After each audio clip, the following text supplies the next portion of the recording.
Hola, buenas tardes. Mi nombre es Elsa Garza y vengo a hablarles de mi testimonio con Mariel Vidal, que es la más chica de mis 3 hijos. Ella nació con parálisis cerebral y retraso mental y estuve trabajando con ella desde el año de edad, ¿no? A los 3 años, que fue cuando fue diagnosticada, ampliamos las terapias y empezamos a darle terapias motoras, terapias auditivas, terapias de lenguaje, de pensamiento, etcétera, etcétera. Pero a mí me gustaría hacer énfasis y platicarles lo que fue la estimulación sensorial, cómo fue rehabilitar los sentidos en el caso de Mariel, porque esta fue la piedra angular para lograr la recuperación de la función de su cerebro en su totalidad. Y esto fue lo que le permitió llevar de la discapacidad intelectual a la normalidad. Entonces vamos a ir viendo algunos porque fueron muchísimos los ejercicios de cada uno de los sentidos. La que sigue, por favor.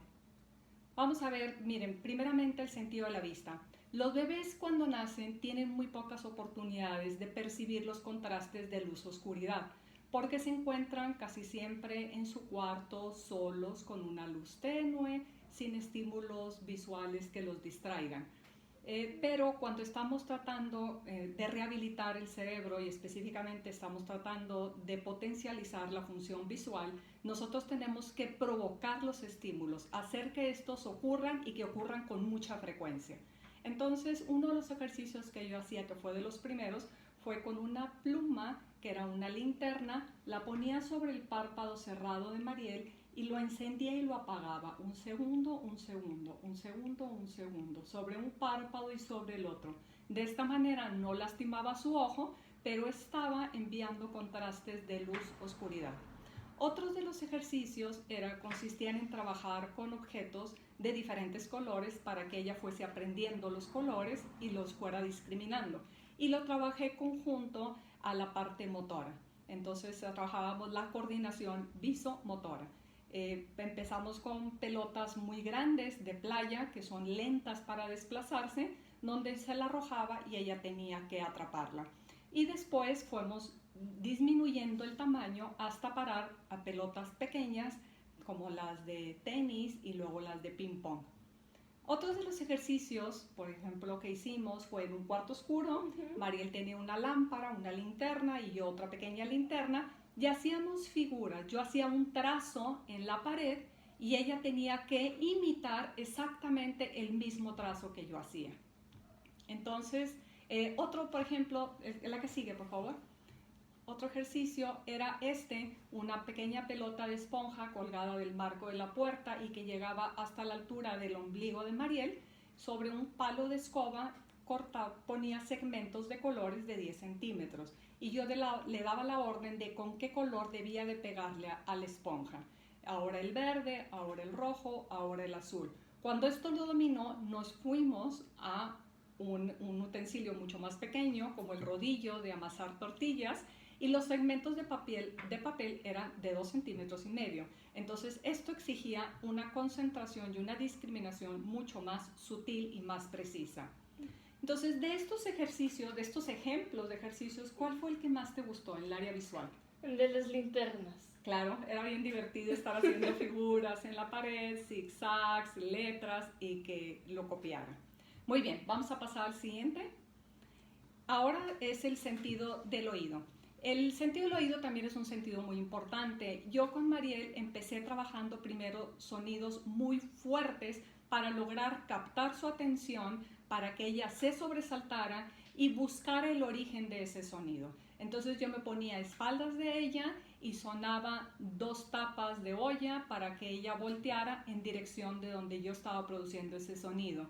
En otra ocasión podía ser un tambor o podía ser unas maracas, cualquier sonido diferente en diferentes distancias y posiciones para que ella ubicara en dónde estaba el origen del sonido. Fue introduciendo sonidos de instrumentos, sonidos que pertenecen a la casa, que yo los había grabado, como el sonido de la regadera, de una puerta, bajando unos escalones, etc. Más adelante pude conseguir unas loterías de sonidos que me permitieron ampliar este espectro de los sonidos que se pueden uno percibir. Y ahí incluían sonidos, por ejemplo, de la naturaleza, ¿te acuerdas? Sí. Eran sonidos de cascadas, de truenos, de lluvia, del viento. También hay el sonido del tráfico, de las fábricas, de los medios de transporte, el avión, el helicóptero, el coche, la moto. Y lo jugábamos a través de una lotería. Otro de los ejercicios que también estuve trabajando en el área auditiva era la terapia de Tomatis y la terapia de Berar. La de Berar fue la que más nos hizo efecto y es una terapia que trabaja sobre los músculos que se encuentran en la parte media del oído. Los está estimulando. ¿Por qué? Porque está jugando con las frecuencias. De pronto hace énfasis en una frecuencia grave, de pronto hace una frecuencia aguda, o los decibeles, sube los decibeles, baja los decibeles en el oído izquierdo, en el oído derecho, y estar jugando con frecuencias, con decibeles y con oídos nos permite ejercitar los músculos para lograr nivelarlos y llevarlos a un estado óptimo de salud. De estos ejercicios que tú recuerdas de audición, ¿cuál fue el que más te gustó? La lotería de sonidos. Claro, el poner la fichita sobre el tablero identificando qué sonido es el que acompaña a ese estímulo que estamos percibiendo. Muy bien, vamos a ver el siguiente. Ahora es el sentido del olfato. Cabe mencionar que el olfato y el gusto están íntimamente relacionados. Es decir, si yo tengo una gripa muy fuerte, esto va a afectar al sentido del gusto. La comida me va a saber exactamente igual, lo dulce y lo salado. Entonces, bueno, ¿cómo fue que yo trabajé el sentido del olfato? En un principio, por instrucciones del médico, yo había puesto trocitos de algodón adentro de bolsitas donde tenía loción de papá, loción de mamá, pinol, etc. Pero al paso de los días yo noté que los olores se distorsionaban por el mismo olor del plástico. Entonces lo cambié por frascos, como los frascos que venden para perfumes, y logré tener una variedad muy amplia, porque el chiste cuando estamos trabajando en estimulación sensorial es que haya muchísima variedad de sonidos, de olfato, de gusto, de todo. Entonces, cuando trabajé el olfato, bueno, pues luego me fui al café, y luego me fui a las flores, y me fui a los frutos, sí. Y así, o sea, especias. Se hizo la gama bastante amplia, y créanme que esto fue impresionante porque conseguí un juego que tiene sobre 50, 60 olores diferentes, y Mariel logró una excelencia en la detección de los olores, cosa que se los he puesto a muchos alumnos y son muy pocos, menos del 5% el que logra identificar un olor. De estos, ¿cuál es el que más te gustaba? La lotería de los olores. Claro. El que sigue, por favor. Ahora sigue el sentido del gusto. La lengua es el órgano receptor del sentido del gusto. Sobre la superficie de la lengua se encuentran las papilas, y en las papilas están los receptores de los sabores. En la punta de la lengua tenemos el sabor dulce y el sabor salado. A los costados de la lengua tenemos las papilas que determinan, o los receptores que determinan el sabor ácido, y al fondo, en el centro, están los receptores para el sabor amargo.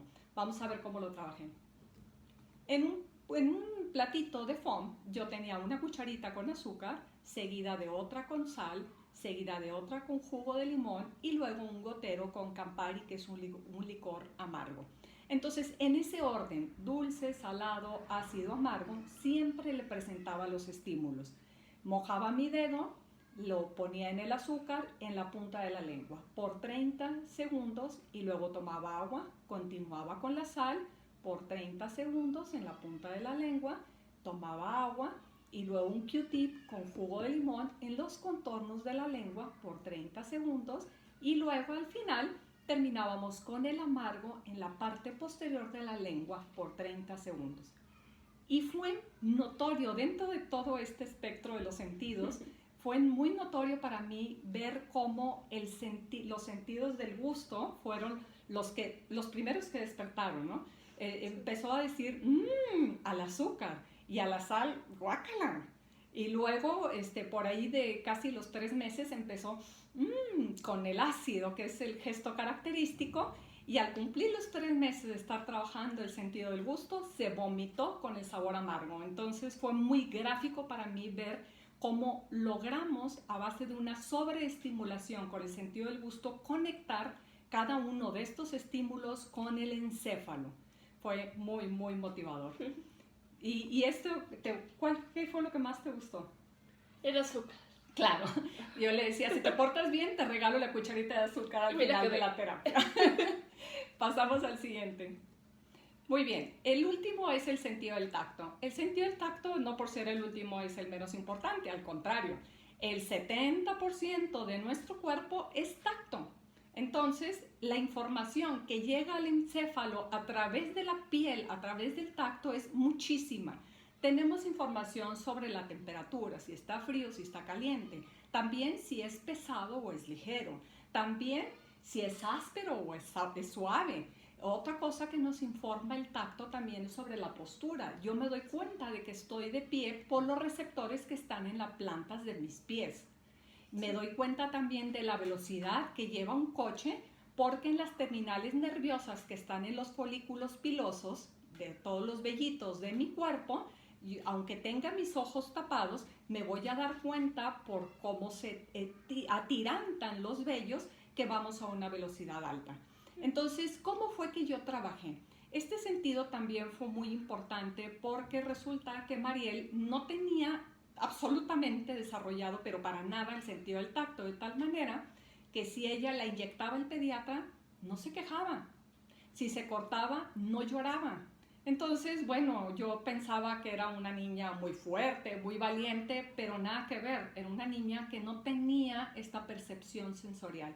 Y es muy grave. Nosotros tenemos que tener el sentido del tacto funcionando bien para poder ser capaces de percibir cuando nuestro cuerpo nos está mandando una señal de alerta de que algo no está bien, de que me estoy quemando, de que algo me duele, de que puedo estar enfermo, puedo tener calentura. ¿Ok? Entonces, ¿cómo fue que lo trabajé? Bueno, el primer ejercicio que yo hice, que fue bastante fuerte, era que ella apenas tenía 3 años, le pedía que pusiera su manita sobre la orilla de la mesa. Entonces, a ver, levántate tantito para que se vea. Entonces, con mi puño cerrado, yo la golpeaba en todos los costados, desde la parte proximal a la parte distal del brazo, pero eran golpes fuertes, dados verdaderamente con mucha fuerza. Esto era en sus 2 brazos y en sus 2 piernas, de la parte proximal a la parte distal. Claro que lo acompañaba con sonrisas, con bromas, para que no fuera a asociarlo ella a que yo estaba enojada o que yo la estaba maltratando. Esto es un juego, nos estamos divirtiendo, qué padre, jajaja. Después, a la hora que ella se metía a bañar, usaba estas fibras verdes para lavar trastes y le frotaba todo su cuerpo, se lo dejaba totalmente enrojecido, pero ella no reportaba ningún ardor ni dolor.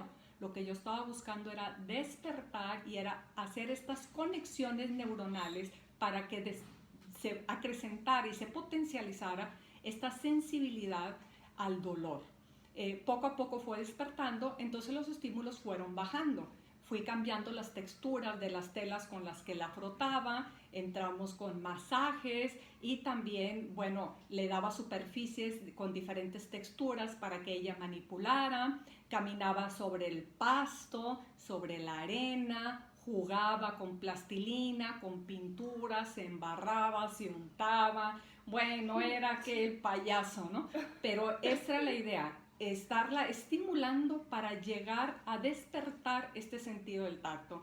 Y fue maravilloso porque los últimos estímulos que yo usé con su tacto fue con plumas, deslizándola por la piel, y créanme que se le paraban los vellitos, donde esta sensación tan suave y tan fina lograba despertar al 100. Entonces la llevé desde no tener percepción táctil hasta llegar incluso a la hipersensibilidad. ¿Te acuerdas que me decías? Sí. Que me quitara la etiqueta. Que le quitara la etiqueta porque le calaba la etiqueta de la blusa, la etiqueta del pantalón, lo cual, bueno, para mí eso fue una graduación. Entonces, bueno, espero que esta información les sea útil. Muchísimas gracias por su atención y, como les digo, son